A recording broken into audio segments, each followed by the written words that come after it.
Everybody want to be a beast. Everybody want to be a beast. Until it's time to do what beasts do. Until it's time to do what beasts do. Everybody want to be a beast. Everybody got tattoos of lions. Lions all on their Twitter face, but everybody got the lion thing now they tweet now. Roar. But when it's time to practice, you ain't on beast mode. Let me say this and I'm getting out of here. Can I be real with y'all? Most of y'all think that a lion is who he is because of how ferocious he is when he catch that gazelle, when he catch that zebra. Can I be real with y'all? A part of being a beast just ain't eating a gazelle. A part of being a beast is the hunts. It's the hunt that they're excited about. They like to see the gazelles run. Then boom, they take off. Because real lions like to hunt. They love the process just as much as they love the prize. And some of y'all just want to score. You don't like the process. You're not in love with the process. A real man in the dark, when nobody's watching, he putting in work. A real man in the dark, when nobody's watching, he putting in work. A real man, when coach ain't even watching, he's studying film on his own because he loves the process. If you will be a champion, if you will be a beast, you're going to have to go through something. Ain't nobody going to hand you nothing. Ain't nobody going to hand you no championship. Ain't nobody going to hand you no title. So this is my year. I end. This is my year. Listen to me. Say, be phenomenal. This is it. I want you to chant it out. This is it. Be phenomenal or be forgotten. 1, 2, 3. Be phenomenal, be forgotten. 1, 2, 3. Be phenomenal, be forgotten. Last time. 1, 2, 3. I know you're tired. I know you're hurting. And I wish I could say something that was classy and inspirational. You can do it! But that just wouldn't be our style. Welcome to Project Reclamation, where you rebuild, re-energize, and reclaim your life.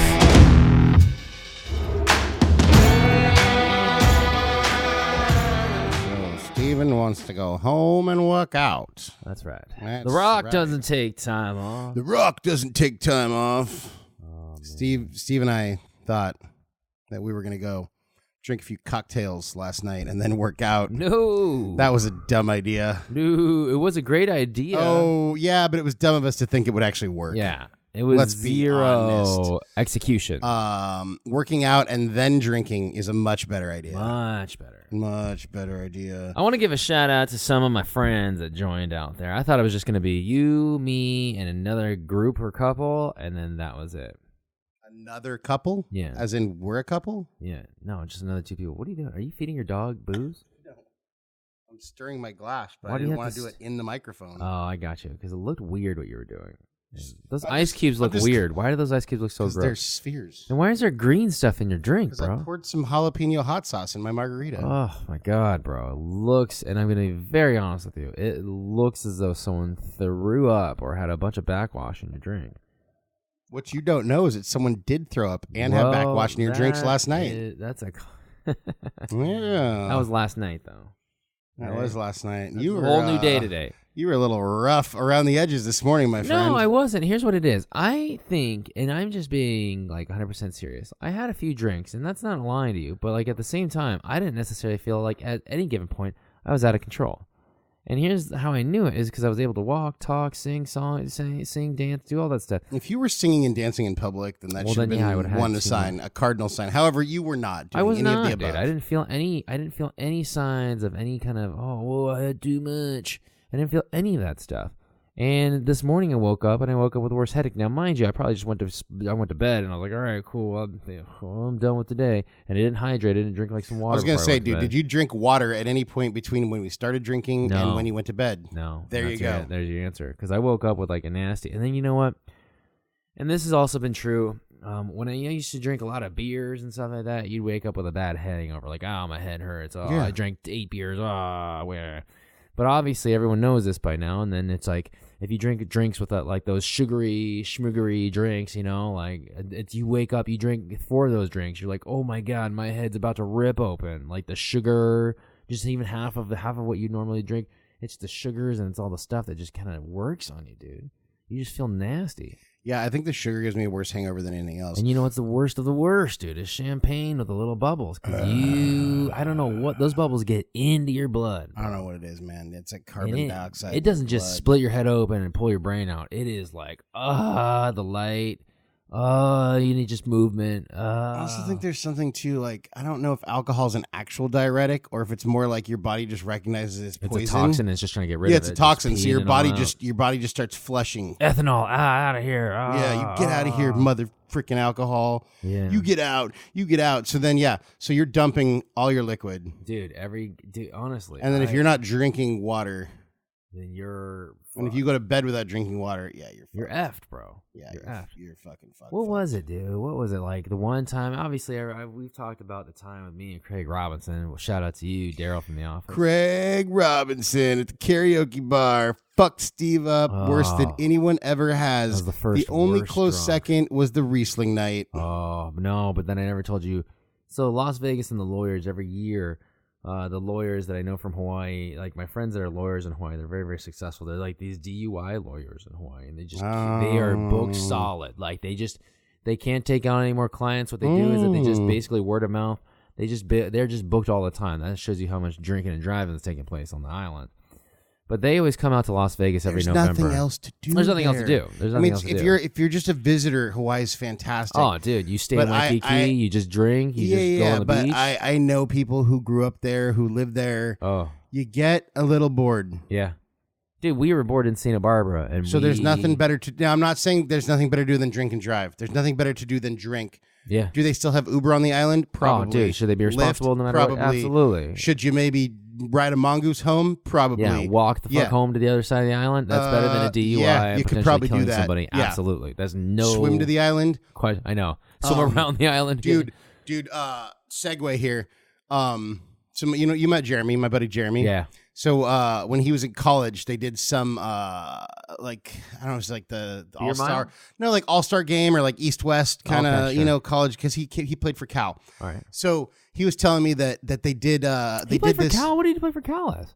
He was a safety. Oh shit! No way. He played. I think he was his Jeremy, last year. His last year was when Rodgers was a freshman. Aaron Rodgers. So I don't think he ever played. Rodgers. I don't know that he ever actually got to sack Aaron Rodgers, but I know that he did take quite a bit of his money in poker. I heard. Well, Aaron Rodgers probably wore a yellow jersey to be untouched. Well, he was also a freshman, so I don't know. Yeah, but and he probably couldn't touch. Anyway, regardless, so Jeremy went to some thing where they were playing like East versus West or something. Maybe it might have been high school. I don't remember. I don't remember all the details. Sorry, Jeremy. Apparently, I don't fucking pay attention. So they were playing against, and I think it was in Hawaii. So Jeremy stayed with this family. I could be totally butchering the story, but so he's staying with these, and these were guys or the family was the guy whose family it was one of the people I think he was playing against. So in the days before the game, they took Jeremy out to they're like, oh yeah, here's a little thing we do. They took their little fucking pontoon boat, their little fucking Islander pontoon boats, from the movie Moana, right? Sure. So they take that out. They go to some fucking shark infested waters. And this is what these motherfuckers do for fun. They jump off the boat and fucking wrestle sharks and throw them up on the boat. So Jeremy gets to this game. He goes, these motherfuckers wrestle sharks. I don't want to fucking play against these guys. Fuck that shit. Part of me, it's obviously I wasn't there. You weren't there. Part of me, it just sounds so unbelievable because who does that in their right mind? No, he wouldn't make the story up. I mean, we're talking probably little lemon sharks or reef sharks. I'm just saying, honestly, it's not something. I mean, it's probably we're probably talking 3-4 foot shark, but still a big enough shark where you're motherfucker. Jeremy's dude, no, nope. I don't see that. I honestly don't see anybody fucking wrestling a shark. I'm telling you, dude, island life. There's nothing else to do. So wrestling shark starts to sound like a good fucking idea. But even if the shark was 2 foot long and you knew you had it by a whatever, you could still lose a hand or a finger or something. I don't know. I can't even imagine. Same thing with wrestling alligators. But people do that shit. Well, yeah, and I just. People ride those stupid bird scooters all the time too, and I'm like, dude, those are fucking concussions. I think I'd rather wrestle an alligator than ride a bird scooter. Yeah, it's just not. It's not good. Or a shark. I guess I already kind of did. I didn't really. Well, I sort of did the other. Anyways, Anyways, regardless, my point if that guy was, my point was Jeremy. They wanted Jeremy to play line, like they wanted to play because he's he plays defense, but they wanted to play running back. The next day, he's like, no, motherfucker. I saw that linebacker jump off of a boat and wrestle a motherfucking shark. There is no goddamn way I'm gonna run fucking up that alley. dude, no. yeah, that is kind of a different level of crazy. Yeah. Imagine if you saw somebody like, hey man, if I can hang out with Tim, yeah, Tim's really really cool. And then hey, you want to just hang out with me on the weekend? Yeah. Let's just. I don't mind living your life. Hey dude, Steve, like, get on this boat. All right, cool. I like. Well, we're gonna go fishing. Yeah, I like fishing. Wait, where are rods though, bro? So where's the bait? Don't worry about it, man. No, don't worry about it. It's on there. No. So okay. So Steve. All right, dude. I'll see you in a minute. Hey man, we're kind of far out here, dude. We're kind of far did out Tim here, just bro. jump? Did Tim just jump in the water? What's he doing? Oh my god! bro, Oh my god! He just threw a shark on board. What the fuck? What the fuck is that? I don't even care if it was a 6-inch shark or a 1-inch shark, dude. If it's a 6-inch shark, you know they got mama shark around somewhere too. I don't know how the shark world I don't think works. sharks work that way. I don't care, think they bro. Probably eat their babies. I don't care if the don't shark give a lives fuck. in that water, dude. I'm not jumping in it. That's all I'm saying, dude. That's crazy talk, man. Mm-hmm. But you know what? That's probably like the greatest. That's probably the greatest business card that you could ever do because you're like, dude, those are the greatest Shark sons of bitches. wrangler. I think that stuff sticks with you so much deeper, right? Because you're like, oh, these guys fucking got drunk and then they fell down and split their head open and then they walked home and they didn't go to the hospital. Like, oh, that's kind of like, that guy's crazy. These guys got drunk and they fucking went swim with the fucking sharks. Not only swim with them, they wrestled them and throw them on the board. Yeah, I wouldn't want to. I remember this, and I remember this very, very explicitly because it's still it's still a thing that kind of scares me a little bit. I remember I was like trying to surf by like Campus Point in Santa Barbara, and I remember stepping on something like in the ocean, and I wasn't wearing any booties or anything like that. I remember just stepping on like a piece of sand, what I thought was, and something squirmed underneath me, like something squirmed underneath it, and then I was like, ugh, and I immediately within like a millisecond lifted up my foot. And I was like, oh, gross. And it scared the hell out of me for the rest of the day. I couldn't go surfing. You don't know what it was? No, of course I didn't know what it was. Well, you're lucky it wasn't a stingray. Yeah, dude. I mean, it could have been. Stung you. No, it couldn't have been. All right, that shit would have stung you. Well, I mean, I could have stepped on the flap instead of the tail. I don't know. But you get what I'm saying. No, you step on the flap, the tail swoops around and and it stabs you. Yeah, that's what they do. Oh, God. Dude, regardless, is Or that... an urchin, dude. Urchins, dude, those are nasty. Dude, whatever it was, I felt it go underneath my foot and then squirming away. And I, honestly... I was kind of messed up from it because I like didn't want to like touch the bottom. You know what I mean? I was like, no, I'm I good. remember we were hiking once and we were in like. You saw a rattlesnake? Were you talking about the La Jolla Shores or something like that, or La Jolla? No. This is when I was a kid. Oh, okay. No, we went to like Seven Falls over by outside of Santa Barbara. Yeah, it's pretty cool. You hike up to these waterfalls, and then you can like slide down them and shit. Oh yeah. But I remember like we're barefoot like walking up the rocks to go slide down the waterfall, and I stepped on this fucking like I don't know if it was a banana slug or some fucking giant slug thing.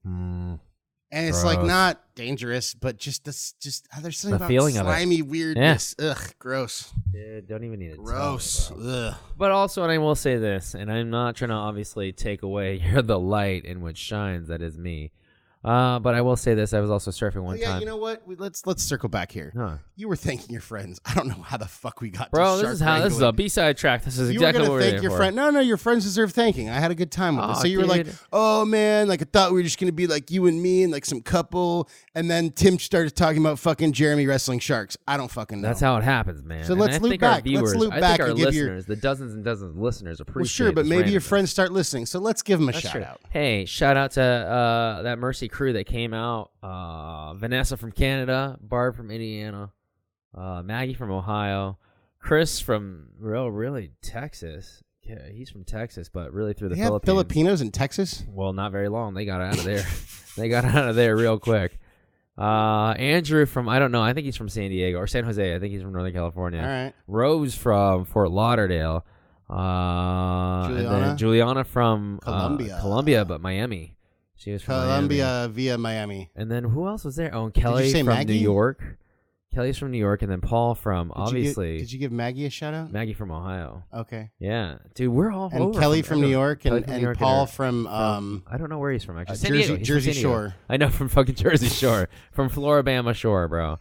You're the best, man. No, but everyone was there. That's kind of crazy. That was the most not international. We should give a shout out to Alfredo too. Oh, Stay away dude. from his sauce. Oh, Alfredo. Alfredo, if you're listening, man. Not too many people are happy with you.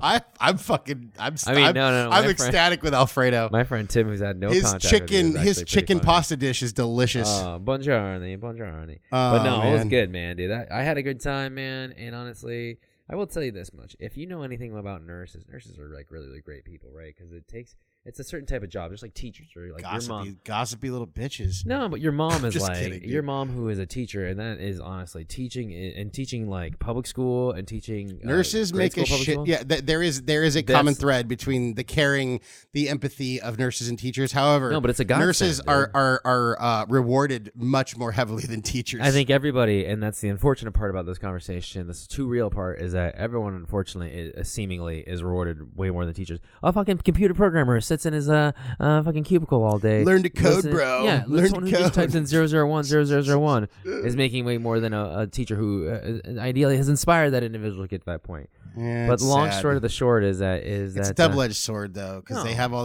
a lot of protocols in place that keep bad teachers in place, but then the good teachers aren't rewarded. I almost feel like there should be like a meritorious system for teachers. I mean, I think that's what they do with tenure, right? Isn't it like, don't you produce enough? Tenure, I think, is just seniority. I don't know. I'm not a teacher. I don't know either, and I don't even think that tenure is a professor thing, bro. That's different. Okay, you don't have tenure at my mom's level. No, gotcha.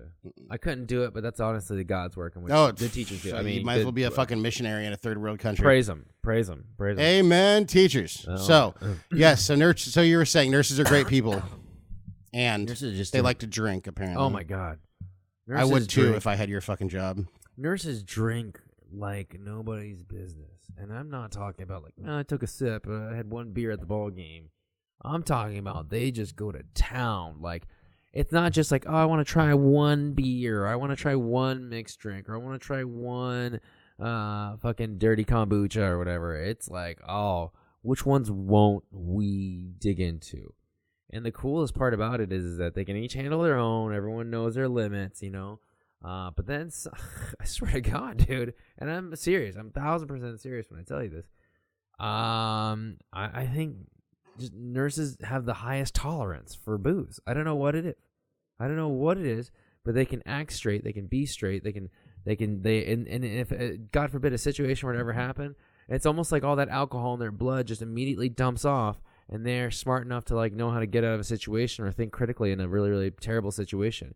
It's almost like nurses know how to compartmentalize stuff. I don't even know, but that group of nurses that we were hanging out with. Well, I'm glad you know. I think I can weigh in here. I feel like you guys are wired to be to a place where you can be on autopilot. Not that you're drunk at work, but dude, no, we're not. But we're not even getting close to that. No. That's what I'm saying. What I'm saying is, I feel like there's something in a nurse's brain where you can be on autopilot. It's been a long day, a long shift, a long night. All right. But something comes in and you just boom, like you're wired to be able to get in the zone, like snap a finger in 0.1 second. That's that's your fucking job. Like, no, like I'll it give could you be that. a slow night, but then something crazy happened. You know, a bus blew up. Or like everyone knows their role. Everyone just snaps right into place. Right. You go from a dead ED to holy shit. We have 4 rooms and we have fucking 26 people come in. We got to fucking do this. We got to fucking have people in the hallways. We got to do whatever it is. You guys are wired to be able to snap to it in like a second's notice. I feel like a little bit of that happens when you become a parent. When you become a parent, a little bit of that happens. Yeah. And I don't know this firsthand, but from what I've seen. You know, you have to kind of be able to like, hey, oh, we're having fun, blah, blah. Oh, shit, I got a call. My fucking daughter is sick or whatever. Like, you know, or, oh, little Sally, you know, stubbed her toe. We got to take her to the ER. And you're like, boom, done, snap. So anyways, you were saying high tolerance, but able to fucking shed snap the alcohol. I think that might be it because you guys are kind of wired to have to kind of snap to it in a second. Sure.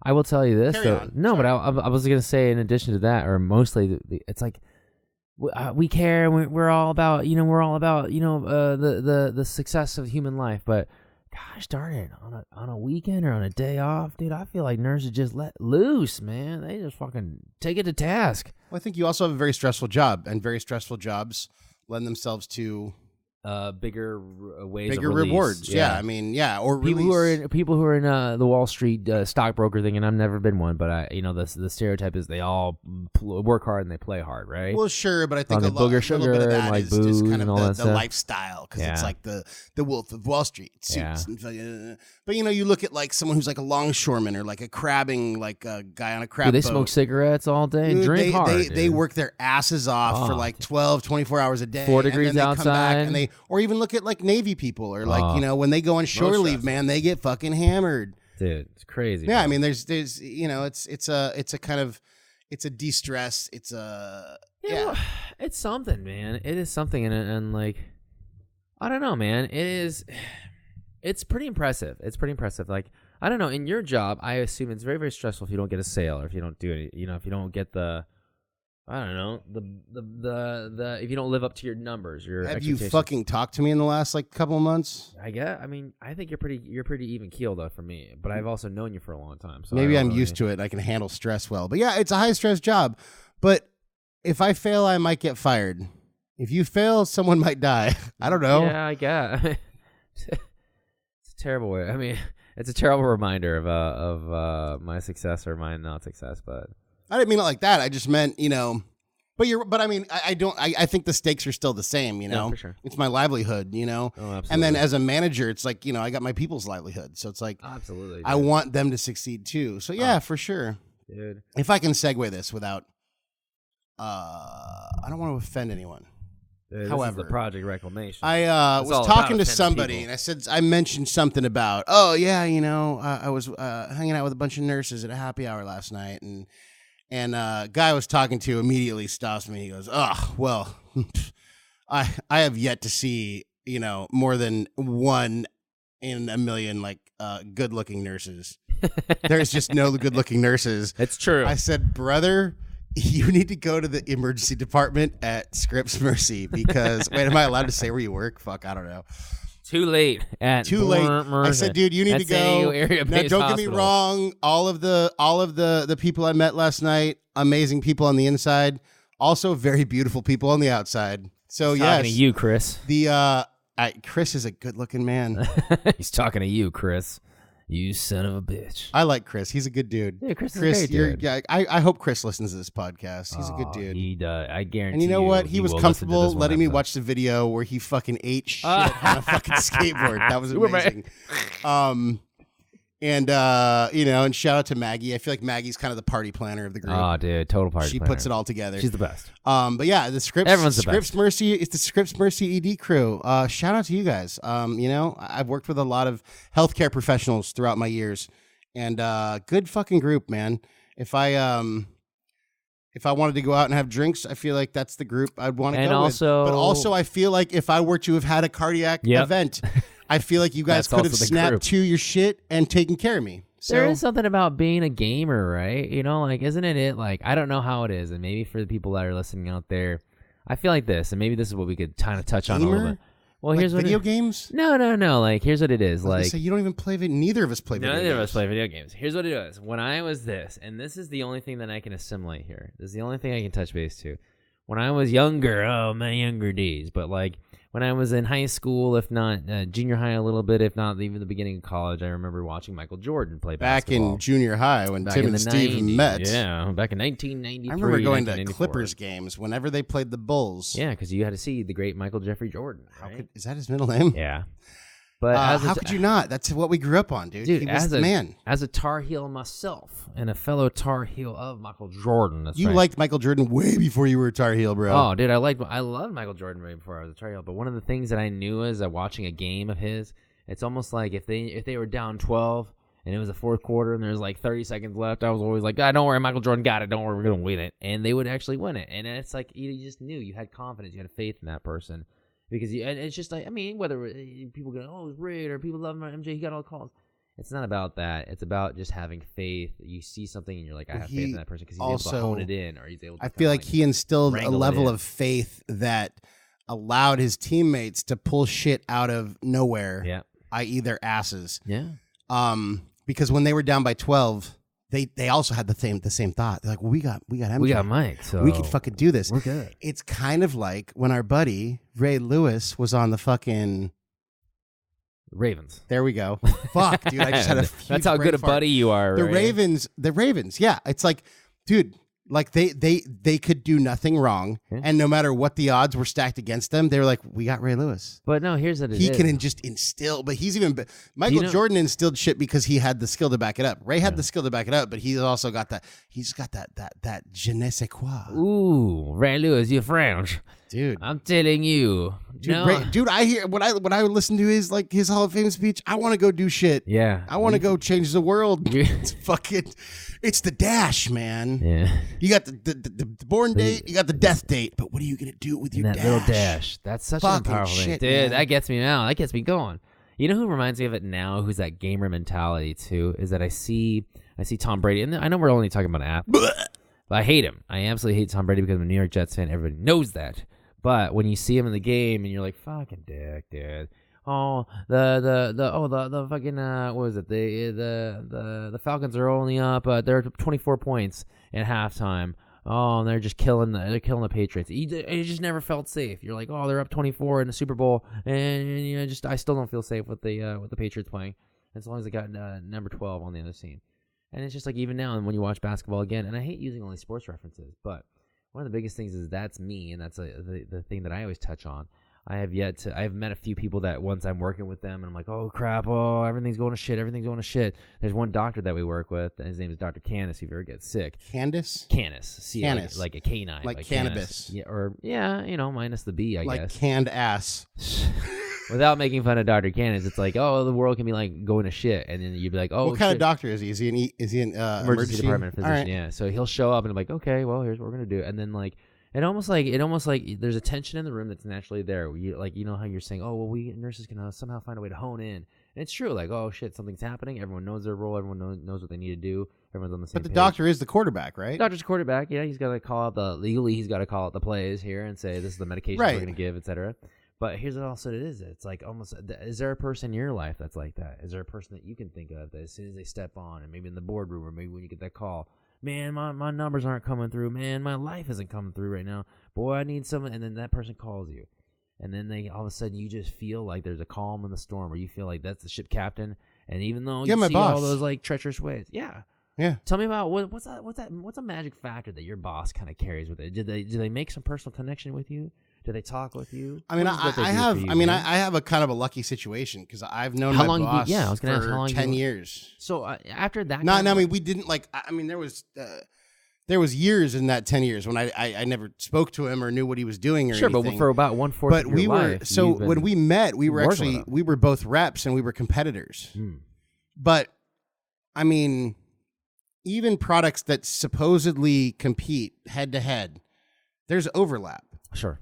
And there's places where you can use. There's always room for multiple products. Otherwise, there wouldn't be multiple products. Coke, Pepsi. I mean, dude. Right. There's somewhere where you can have a Coke and a Pepsi working together, because maybe you have a group that that's a weird one. I don't know how to go. I don't know how to make that one work. But whatever. I guess what I'm saying is we kind of had a unique, and in my industry and probably a lot of industries, the salespeople, it's almost like I don't know that I was ever told verbatim to, oh, your competitors are your enemies. You can't be friends with them. But that's never how I've looked at things, because I've always looked at things like, look at it that way. We're all here to help the fucking patients. Sure. Like, that's the fucking goal. Sure. And anybody who isn't, like, get the fuck out of my industry, please, because like that is why we're here.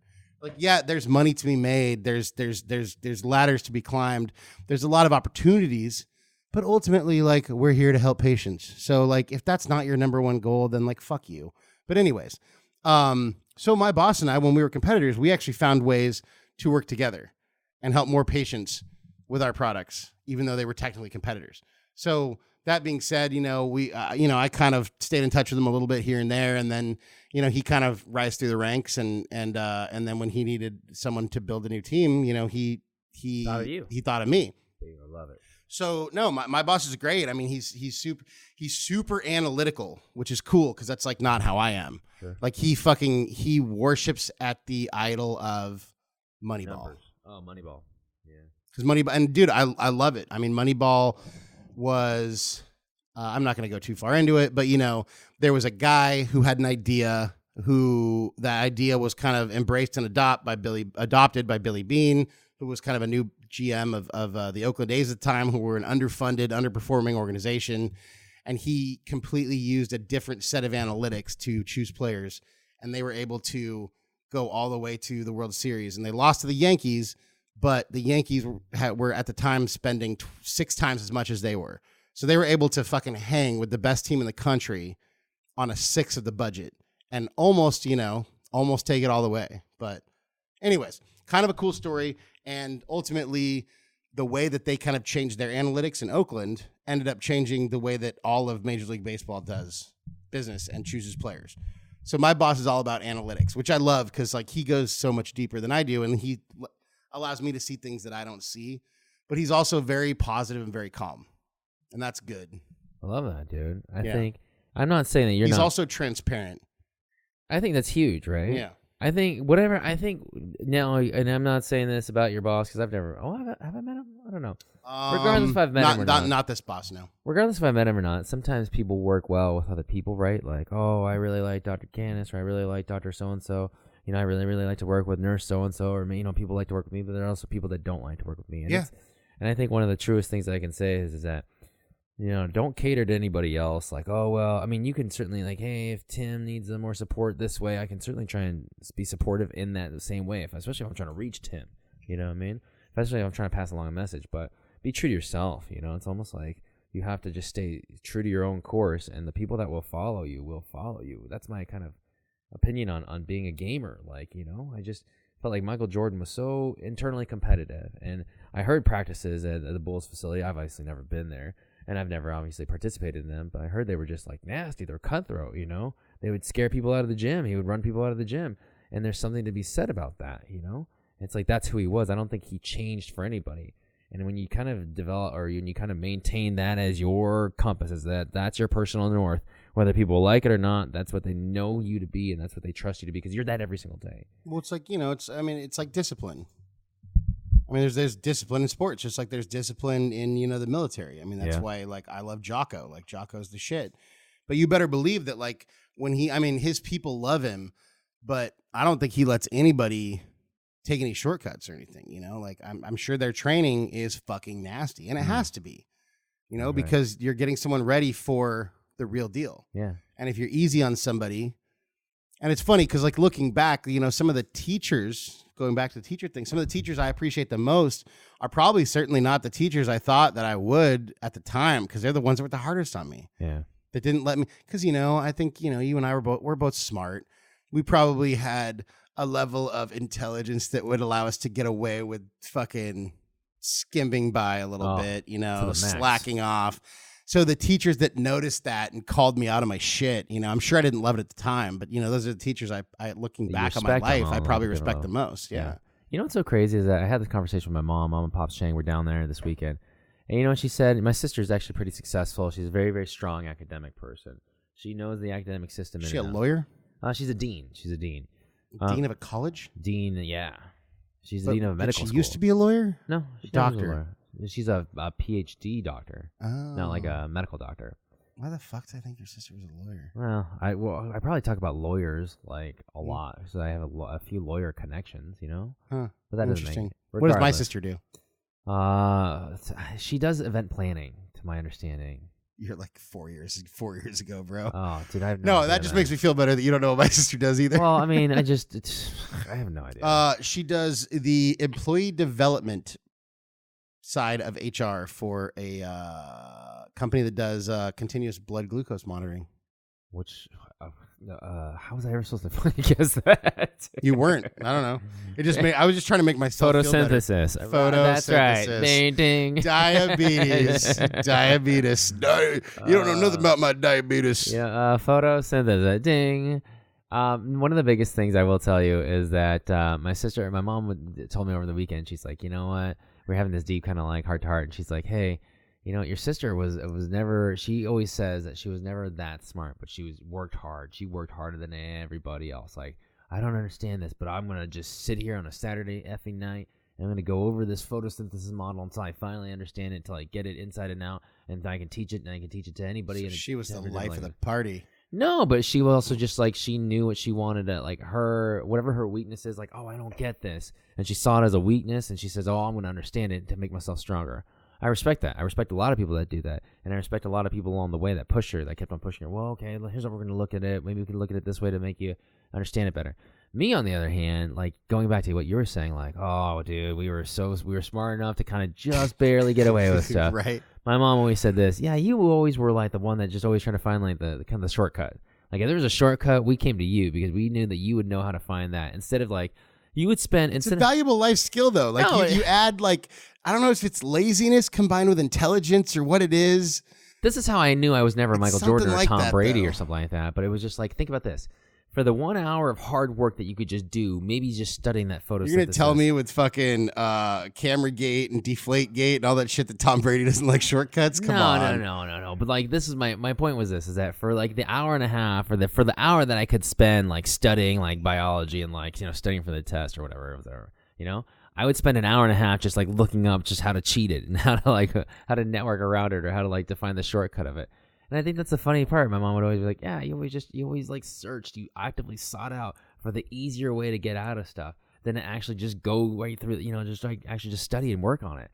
And I was like, oh, that's kind of funny, but also that's kind of like, oh. It's a different mindset very though. sad. And I mean, there's a place for it. There's totally a place for Yeah. it. I mean, there's a lot of, swindlers have been around for a long time. Crooks and thieves have been Grifters. around a long time. Drifter. I mean, dude, but you think about it, it's not like a negative thing. There's always just people that have looked at the scope differently and like, But which that- one are that's you? how- but that, and dude, there's they both work. People like your sister who are just driven to do, to hammer it out, to fill in the holes and fill in the gaps and strengthen the weaknesses. Like those people definitely move shit forward. Yeah. But also people who are maybe some combination of clever, lazy, and smart. Clever and always lazy. look for Smart and lazy. They look for a way to. They either look for a way to game the system, Yep. or a way to change the rules of the game, or Yep. completely change the game that's being played. Yep. Those people also move shit forward. Because, like, what do you think? Like, dude, there was this cell phone race, right? Steve Jobs is like, fuck that. Smartphone. You're welcome, motherfuckers. I mean, he changed the rules of the game, and that's happened time and time again. So, I mean, it's society, technology, industry has moved forward by different things, and those are two examples of them. True. But what I will say is there is something to your sister's drive kind of mentality. There is something to be said for getting your fucking teeth kicked in.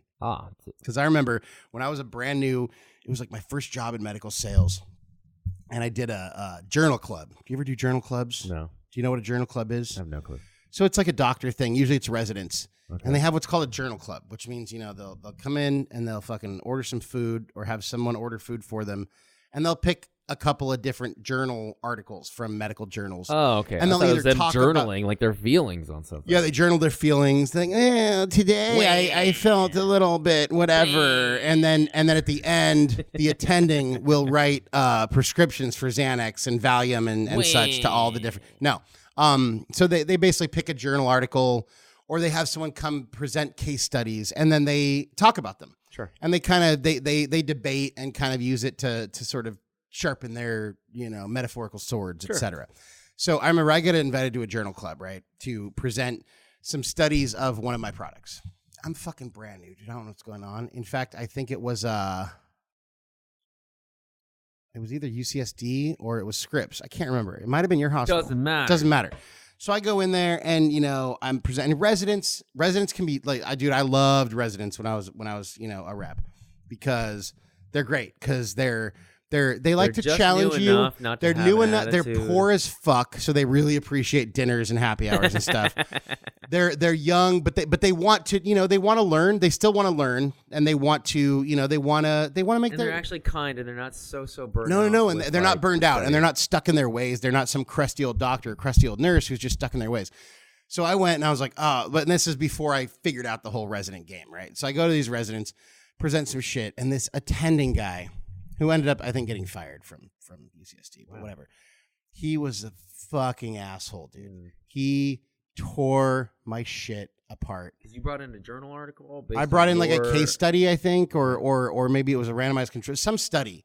I brought in a study. I presented a study that had something to do with my products, and I knew what I was supposed to know about the study, but I did not know the 7 levels, below ground. I knew the iceberg that was above the water. I didn't know everything about the rest of the iceberg because that's not what I was taught.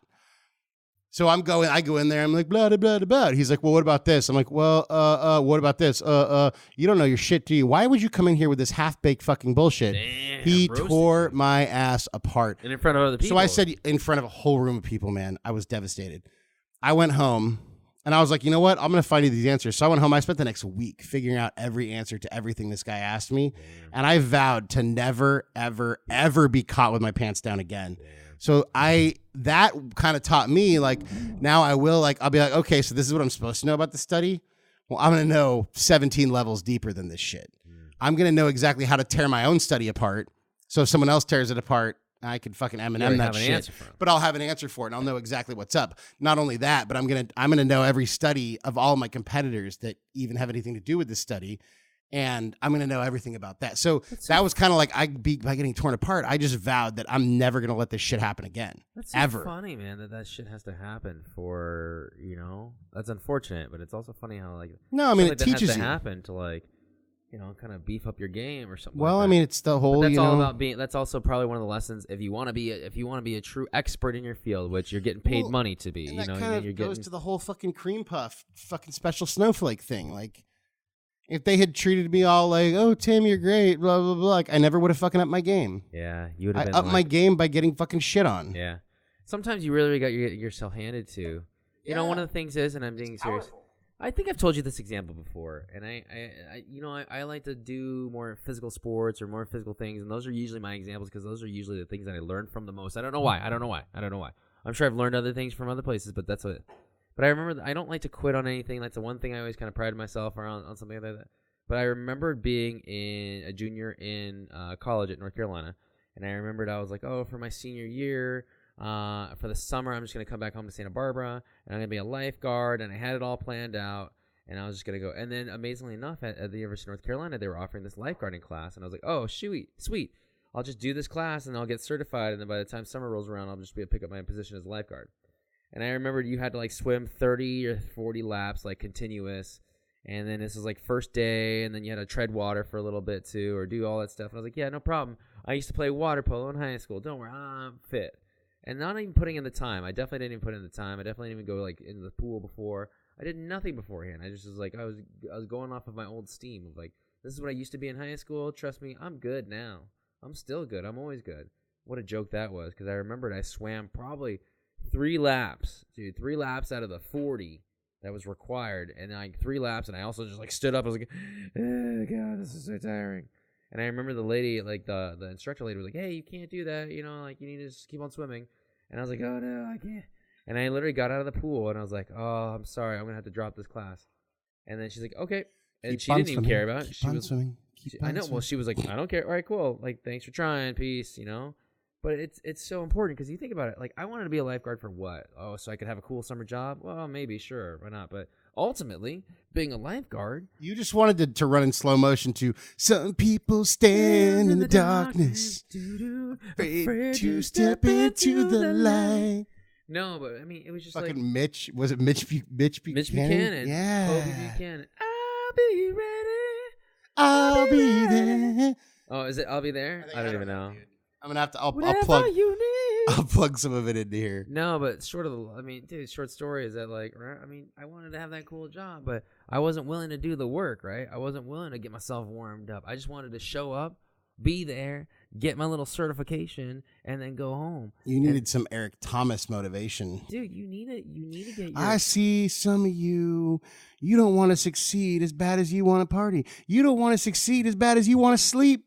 Yeah, I don't sleep. Is that Eric Thomas? That's Eric Thomas, yeah. Kevin Hart has a motivation thing where he's like, everybody want to be famous, nobody want to work hard. And everybody want to Eric be Thomas. Everybody want to do the work. So I'm gonna one up you there. Eric Thomas, one of my favorite fucking quotes, because Eric Thomas is always about like the lion and the gazelle, the lion and the gazelle. Okay. Everybody wants to be the lion, and then he has a quote. He says, "Everybody wants to be a beast." Y'all talking about beast mode? I see beast mode on your IG. Your beast mode here, beast mode there. Everybody wants to be a beast until it's time to do what real beasts do. Yeah. That lion wakes up before the sun, and he starts running, chasing the gazelles. The beast works. So that's his whole thing. He's like, everybody wants to be a beast until it's time to do what real beasts do. And that's one of my favorite quotes, man. I love that. Everybody's all about beast mode, beast mode, beast mode. You're like, you woke up at 10 o'clock this morning, motherfucker. You're not in beast mode. You're in fucking sloth mode. Sorry, bro. Dude, that's so funny. And dude, that goes for me too some of the time. Well, I try, but I can count on a handful of times where I've like really, truly like put the lead out and worked as hard as I could like in my life. I can count on one hand. I can count 5 times in my life, dude. And honestly, but like that's also it though too, man. It's just like, dude, being a gamer is doing that consistently, being that way in and out, and that's exhausting. And that's why dude. Eric Thomas, dude, they bring him in to talk to NBA teams, college teams, fucking all these teams. Man, I feel I'm all jazzed about Eric Thomas right now. I got to drop some more Eric Thomas on you. He's got a story, and I'm going to butcher this, so you should probably go look this up. I look up Eric Thomas, the guru.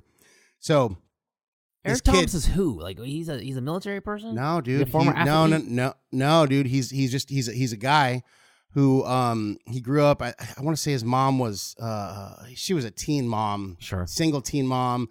She may or may not have been a prostitute. I don't know. I may be glorifying the story a little bit. Well, don't say it now if you don't know.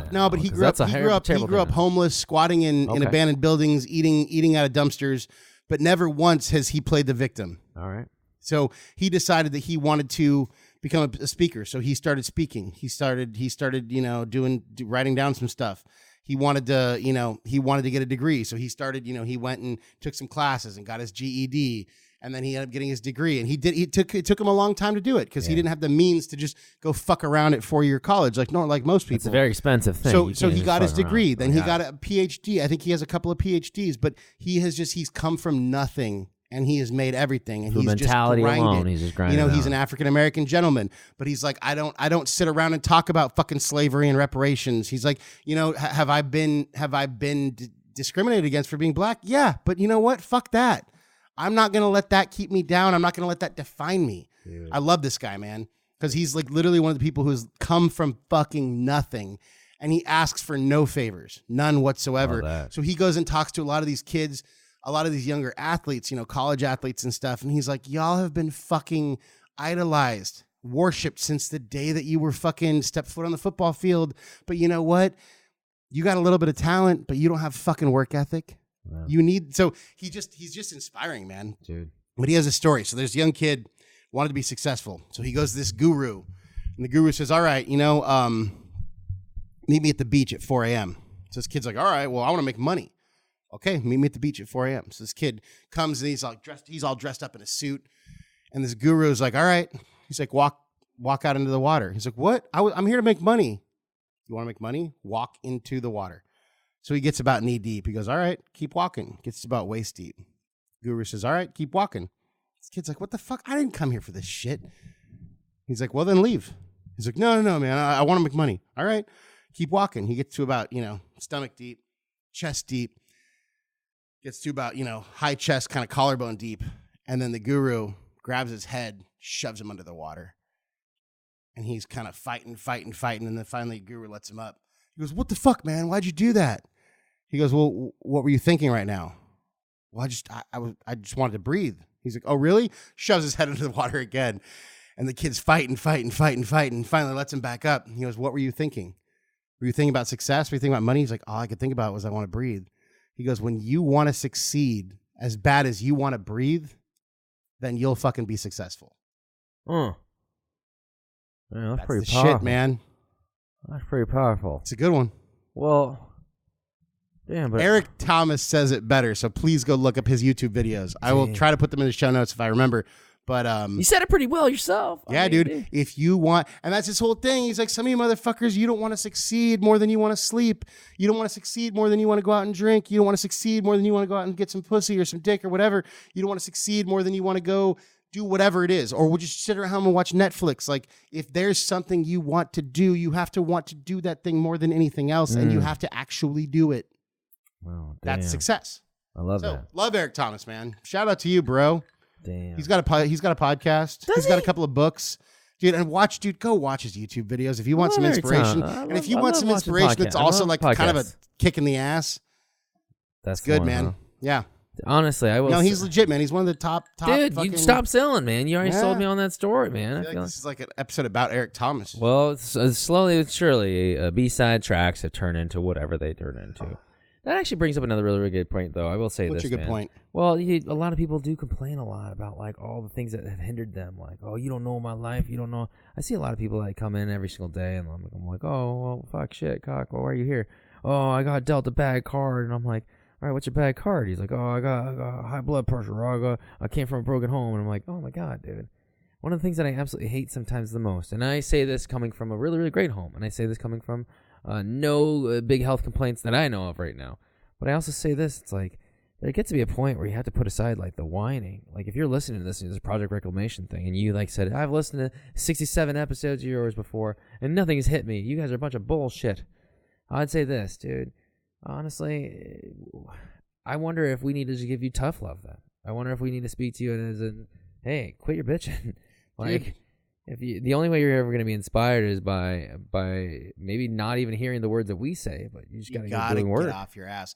And you got to understand, I know my dad always used to say, excuses are like assholes. Everyone's got them and they all stink.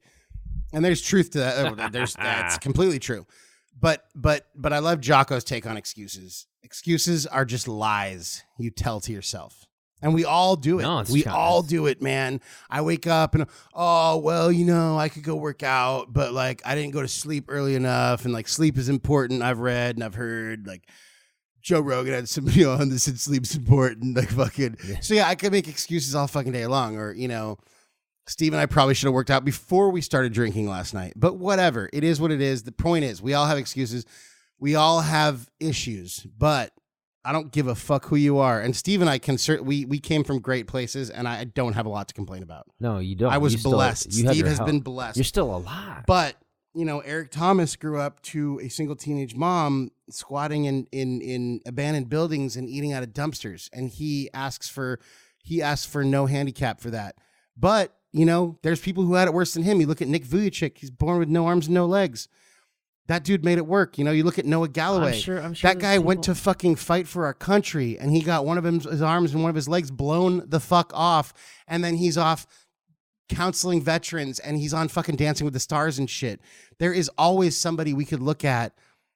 If you really want to think you have it bad, there's always somebody you can find that has it worse that is not letting that hold them back. Yeah. We can all make excuses. We can all try to play the victim card. But you know what? That shit's old. And I know maybe being a victim is sexy these days, but it's just so fucking old. So fucking old. Get over it. I love this. This is my tough love here. Get the fuck over your shit. If there's something you want to do, you can do it, but you have to do it. Dude, I remember interviewing somebody before, and then I was like, hey, so what have you done? Tell me about a complicated time in your life. And then he would just sit there. I remember we were at Fox, and he was like sitting there, and I was interviewing him for one of the jobs there, and he was like, oh man, I came from, and he was well-to-do. He went to a private school out in L.A., and that's not saying anything. But he looked nice, he dressed nice, he carried himself well, and that's all great. But he said, oh, I come from a broken home. I had it real, real tough. Things were really, really complicated at times. And I was like, oh, I think some people have become so enamored. And I'm not saying that he didn't go through anything. I don't know if he did or if he didn't.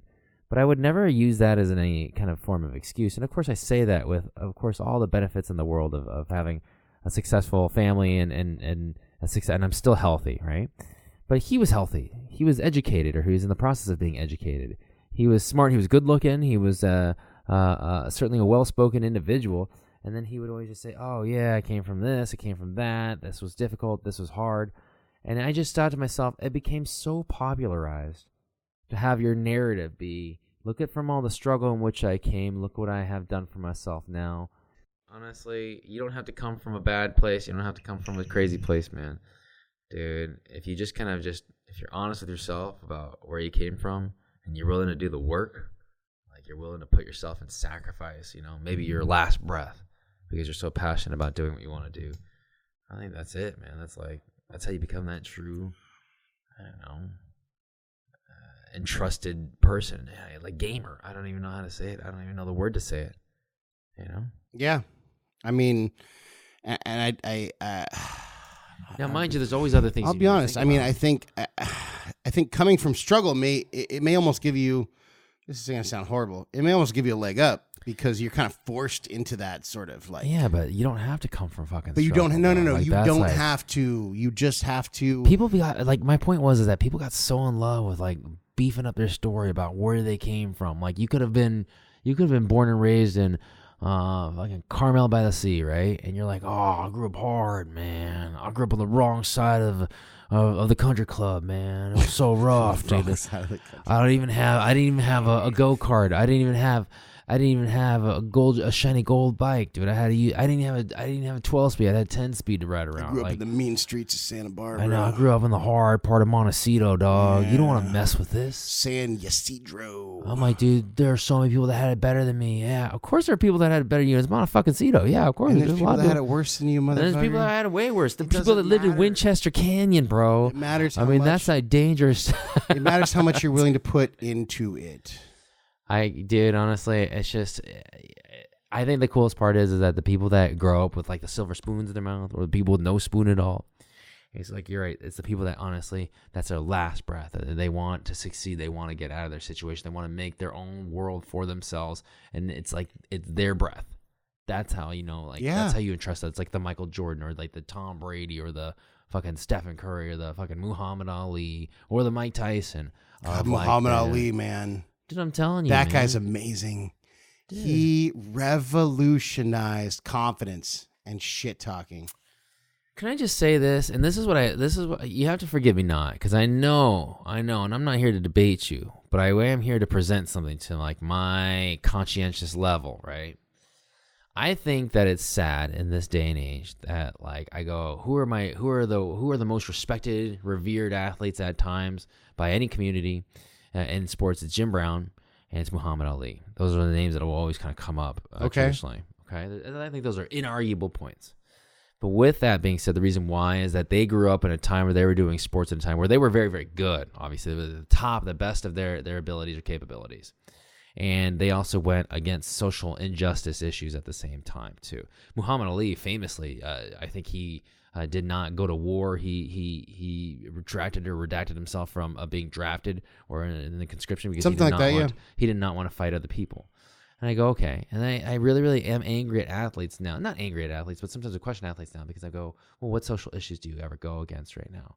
And it's really, really difficult. They think they there's no social issues anymore. I feel like it's all like it's millionaires who are in Instagram a lot. They're not what they used to be, but I feel like they want to trump their shit up to be that. Sure, there are a lot of athletes from Muhammad Ali and Jim Brown and you fucking Reuben Carter, man, the Hurricane. Was that his name? Reuben Carter? The Hurricane Carter. Yeah.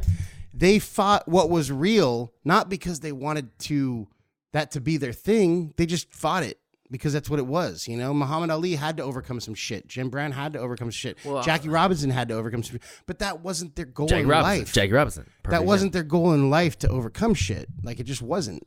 I don't know. I mean, I think their goal was also to change society here a little bit. Right, but to actually change it, not to just make a fucking statement. That's the difference, I think. Because when I look at you, and I know that you have talked about Colin Kaepernick or somebody like that, and rightly so, there are many other athletes out there that have the Flint water crisis. There are many athletes from the state of Michigan that have drawn attention to that Flint water crisis. And that's fine. And other things too, but it's my understanding. But like, I just wonder, like, how is Colin Kaepernick... Is Colin Kaepernick addressing greater social issues towards, or was he addressing greater social issues towards police brutality or racial inequality? And how is it? And he's pretty good too. He went to a Super Bowl, but I'm just like, why is it that I revere him differently than define? Like Muhammad Ali did these things. Jim Brown did these things while being the best at their fucking trade. I get it. So if you're saying like, and please forgive me not, if Tom Brady brought attention to, because Tom Brady's arguably. If Tom Brady wanted to bring attention to Tom Brady with 6 rings while he continued to be the best quarterback in the fucking NFL, That's different because you're fucking towing a boat along with your fucking on Success. the cruise. Yeah. Yes. Because I will say Tom Brady is But Colin Kaepernick, when all that happened, dude, his career had already taken a downturn. He had already taken a shit. Yeah, for sure. Well, I don't remember. I mean, I was never the biggest 49ers guy fan. Neither was I. I don't care. It doesn't matter. I guess what I'm saying is these guys overcame real challenges. At the heart of it, does Colin Kaepernick's message actually it needs some addressing? Probably, absolutely. Probably. But I just think the way he went about it was more for him to be the hero or the martyr or something. And that was you look at Muhammad Ali, that was never his thing. He didn't make that his number one thing. His number one thing was, I'm going to be the best in the fucking world. Yeah, I don't. That's it. I wasn't from that generation. I don't remember the daily news articles about What I love about Muhammad Ali, though, was he brought confidence to a whole new level. Oh, dude. Now, granted, he talked a lot of shit, and people may say that was arrogance, but if you listen to his shit talking... How different was that for that time and period, right? That was obscene. That was... boisterous. That was. It was no, dude. He changed a lot of things. But if you look at his shit talking, dude, he was rhyming, and it was all fucking flamboyant. Yeah. It was an act. But he did it with such a smile on his face and such exuberance that it was really confidence. Yeah.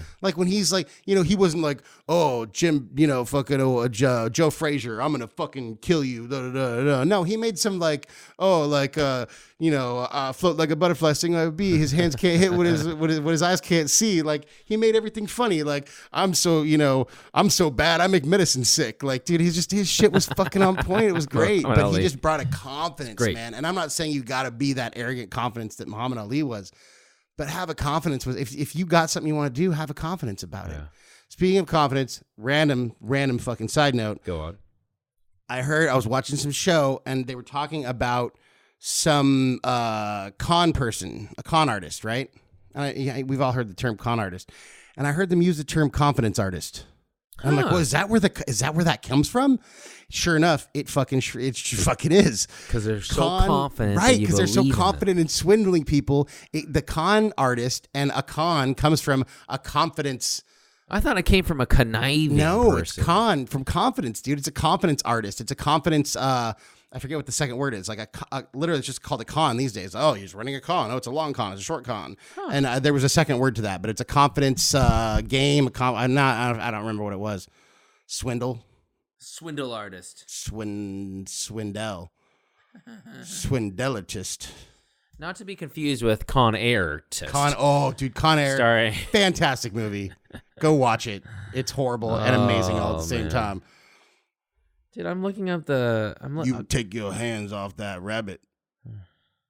You fucking Nicolas Cage at his finest. But dude, you have such a good cast, dude. Well, you got what's his name? Dude. You got Steve Buscemi. Fucking John Malkovich. You got John Bubba. Cusack. And you got Bubba. What's his name?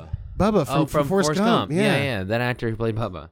Yeah. And then you have not McQueen. God damn. The guy with curly hair that plays the other cop. Oh Lord, we are going to. I don't know. Down this one. Hold on, come on here. This is just impressive. This is impressive. Is it Danny Trejo in it too? Oh, and of course, it was produced by Jerry Bruckheimer. Oh, Bruckheimer! Bro. Come on, bro. Fucking love Bruckheimer, dude. John Malkovich. Was Danny Trejo in it Ving too? Rhames. Ving Rhames. That's right. Danny Trejo is in there. Danny Trejo was in it. Dave Chappelle is in there apparently. Oh, Dave Chappelle. That's right. He was.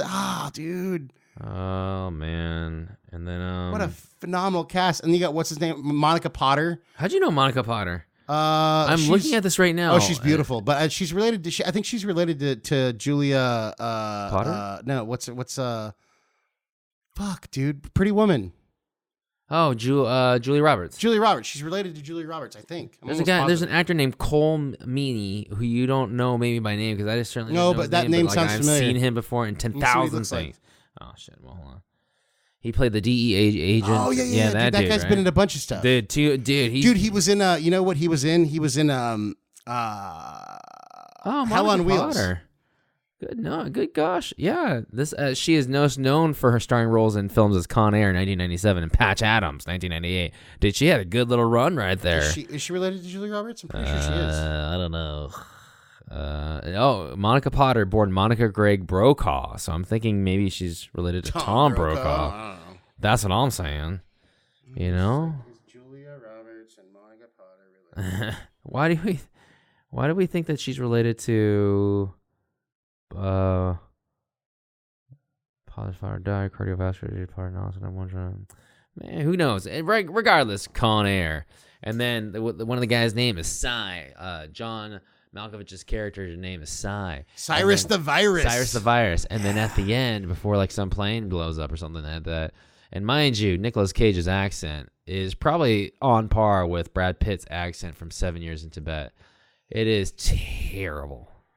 And so he goes like, I don't know what it is. Take your hands off that rabbit. Psy is in like some like EMT or like some kind of fire truck careening down Las Vegas Boulevard, and then Nicolas Cage is like Psy, and then he goes Anara, and then he like Anara, and then he basically blows up something and it kills the guy. And then Buscemi, dude, Buscemi comes in like fucking Hannibal Lecter, dude. Oh my god, he's got the face mask thing, and it's so fantastic. And then he's singing some song. He's got the whole world in his hands as the plane's careening down, going down. Well, no, I don't want to ruin it, but it's fantastic. If you haven't seen it, you've ruined it for yourself. It is the best movie ever. It's even better than Nothing But Trouble. I'm just saying, go watch it and then go on Rotten Tomatoes and give it a good grade. Oh, dude. Now, don't expect cinematic genius. Just expect entertainment. You should expect cinematic genius. No. Entertainment to the hilt. You've got John Malkovich. You have Cole Meany. You have Nick Cage. You have we just Ving named Rhames. Dude, we named them all. Dude. We named them all. You gotta watch it. Watch it. If you're doing that and you get, and I wish I could say make it a blockbuster evening. Rest in peace, Blockbuster. Except the one in Oregon. Dude, if I was gonna say anyone thing, there is one left. There's in Oregon, one left in Oregon, man. That's what I heard. But I would say this. Do you, Playboy? Go ahead and get that Con Air, and then guess what you got to do right after that? You slide in The Rock, starring not Dwayne The Rock Johnson. I'm talking about The Rock, starring Sean Connery and also Nicky Cage. What is the line? Losers want to talk about how they fucked the prom. The winners go home and fuck the prom queen, dude. That's Sean Connery. In this that's film another where they break out from the Alcatraz. Alcatraz. What though? That is cinematographically. Is that even a word? Cinematographically, it's a better movie. It's a better movie, dude. You got a fucking sick is car that another chase. Jerry Bruckheimer film? I don't know, man. It better not be. But dude, and you got fucking what's his name? Ed from The Abyss. Ed O'Neill. Ed O'Neill. Is it? No. Ed no. Dude, what is his name? Ed. I know who you're talking about. Don't you dare. Ed Schmiller. Oh, you type in The Rock and it comes up Dwayne The Rock Johnson. This is how. Ed Harris. Yeah, you got Ed Harris. You got Sean Connery. Sean Connery. You got Nick Cage. Vanessa Marcel. Dude, Vanessa Marcel. Oh my God. Oh, she was the girl from? She was in the show Las Vegas. Yeah, and also probably the Weird Science, wasn't it? She's fucking beautiful. I don't know. You have David Morse, who you've seen in 10,000 Things. You have Claire Forlani. Oh, Claire Forlani. Forlani. You've seen in 10,000 Things. You've seen Claire Michael Forlani Biehn. from Mallrats, one of my favorite movies. You've seen a bunch of these actors in a bunch of 10,000. Seriously, The Rock. Welcome to The Rock, gentlemen. Yeah. Oh, and you have John C. McGinley. If you don't know who John C. McGinley, you have William Forsythe. These are Forsythe. That's right. Yeah, he plays one of the. Yeah. Dude, Nicky Cage, man, good for him. Dude, he's been in a lot of good movies, man. I just want to say, man. I don't know. I'm not. Obviously, he grew up a Coppola. Maybe this kind of relates back to what we're talking about. Yeah, his name is like Nicholas. Like Francis Coppola. Ford. Yeah. Oh shit. Yeah. Like The Wine and The Godfather. Movie, yeah, and the movie fame. But one of the things is that that's like someone that is like. I mean, obviously, you know what's so funny is that sometimes people cut a lot on people who are like, oh, you came from a famous family or successful. I feel like you still got to do the work, man. Well, and I feel like he may have gotten his first couple of gigs because of that, but he didn't rock the last name. He could have. No, he didn't rock the last name because he could have. Yeah, you're right. But like at the same time, people still know who he is. But at the same time, you still got to work because movies. I think, and this is just me saying it too. The Hollywood business is corrupt with nepotists, dude. Everyone knows if that. you want to see something that'll make you hate actors, Jaden Smith. No, dude. The show Barry. Okay. Dude, no, it's the new Bill Hader show. I know, I've heard about this. Dude, you gotta watch it. It's really good. Yeah, it's really good. But man, dude, they portray actors in a way that makes you hate actors. Oh, dude, like to the nth degree. Oh man, if you think about it, Hollywood, man, we should get into that next game. Listen, we've talked a lot about a lot of stuff, man. I'm really, really happy about it. One of the things that we kind of touched on was gamers, dude, and being like in that zone. And honestly, if you're listening to this podcast and you go, man, I've learned nothing. Learn this. Is there somebody in your life that you really, really look up to that just is a calm in the storm of your life? Like, you know that you just have so much faith in. And you look up to them and you go, damn, dude. If I was in ever a shit show or a jam, this is the person I want by my side because I know that they're going to steady the ship. And I know that whatever kind of rocky situation I might be going into professionally or financially or emotionally, this is the person that I reach out to. And they could all be different people, of course. Just know this, and this is from me directly. Like, you may feel that way about so many other people, and that's awesome. Know the reasons why you like them. Is it because they stay calm? Is it because they get excited? Is it because they know when to fight? They always have a quick quip to say to kind of fight back. Or is it maybe that they don't fight back at all? But just know this, too. That you are probably someone's rock as well. You are probably someone's like calm in the storm. The Rock? Like The Rock. Like Sean Connery says. But you could also be someone else's like, you could be someone's go-to person too. And if anything, have faith in that. Hold yourself up to a higher standard because of that. Keep on working hard. Keep on doing the same amount of work that you're doing to kind of better yourself or at least stay on top. And for those people that do look up to you. And that's the only thing I got to say about that, man. Because honestly, it means something to me that you would try to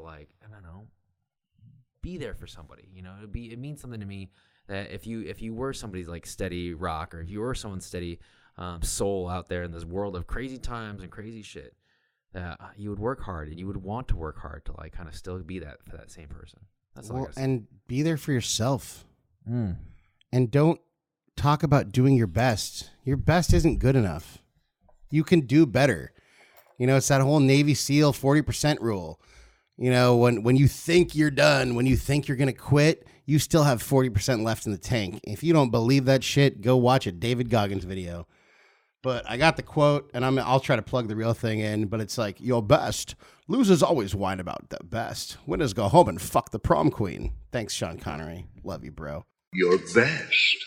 Losers always whine about their best. Winners go home and fuck the prom queen.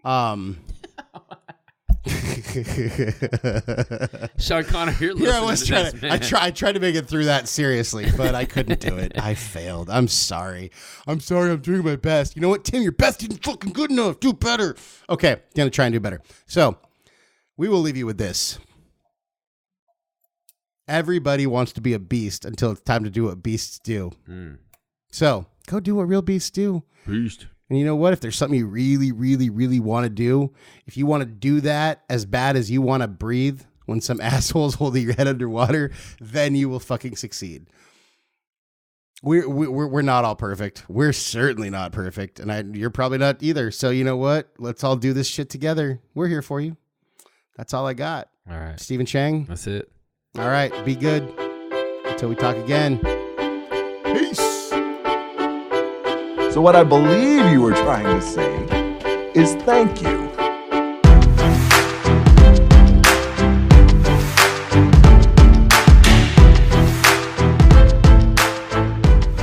So if you want to make six figures, you can't just be talking about you want to make six figures.